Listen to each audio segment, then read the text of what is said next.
स्वास्थ्य भी इनका उस दिन ठीक नहीं था। बोलते वक्त भी 3 बार जो है,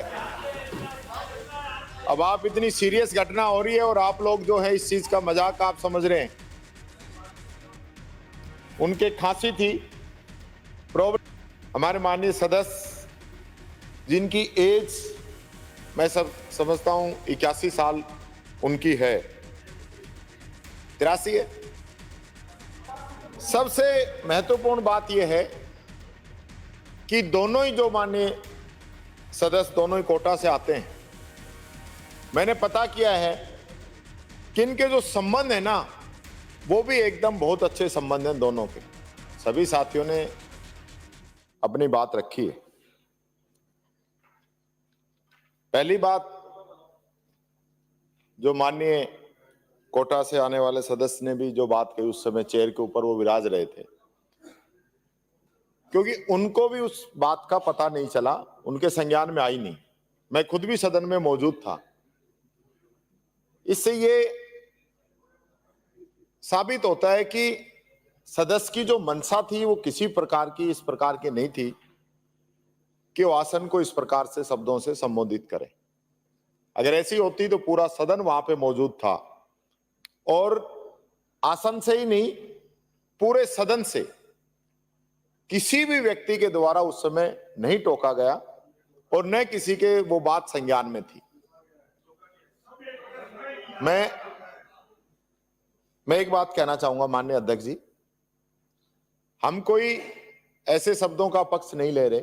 मैं भी कड़े शब्दों में इसकी निंदा करता हूं और पूरा सदन इस चीज को लेके चिंतित है। ऐसी चीजें सदन के अंदर आनी भी नहीं चाहिए। लेकिन जिस प्रकार से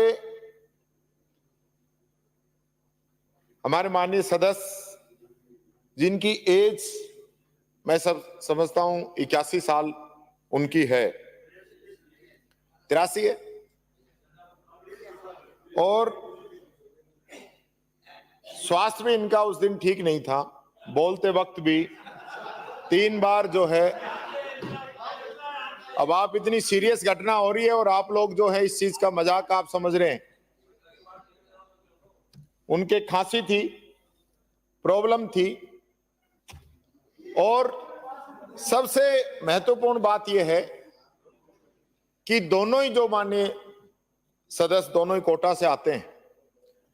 मैंने पता किया है कि इनके जो संबंध है ना, वो भी एकदम बहुत अच्छे संबंध हैं दोनों के।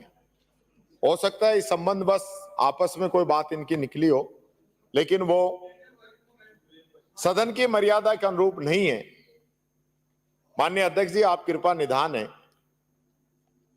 आपके नेतृत्व में अब की बार ये पूरा सदन बहुत अच्छे से चला है। मैं ये कहना चाहूंगा कि इससे पूर्व में भी इस प्रकार की घटनाएं इस सदन के अंदर हुई हैं।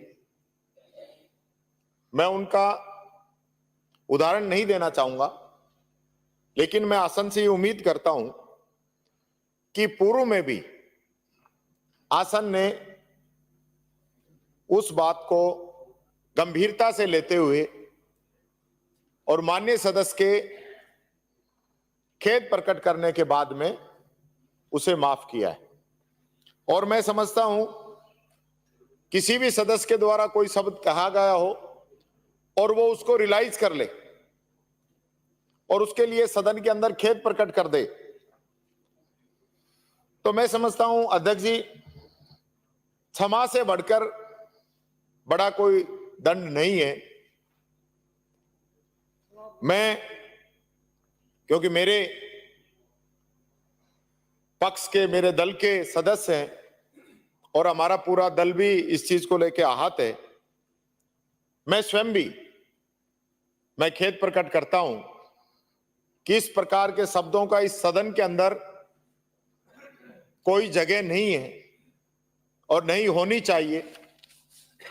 इस चीज का मुझे दुख है और मैं अध्यक्ष जी से निवेदन करूंगा कि आप माननीय सदस्य को माफ करने की कृपा करें। धन्यवाद।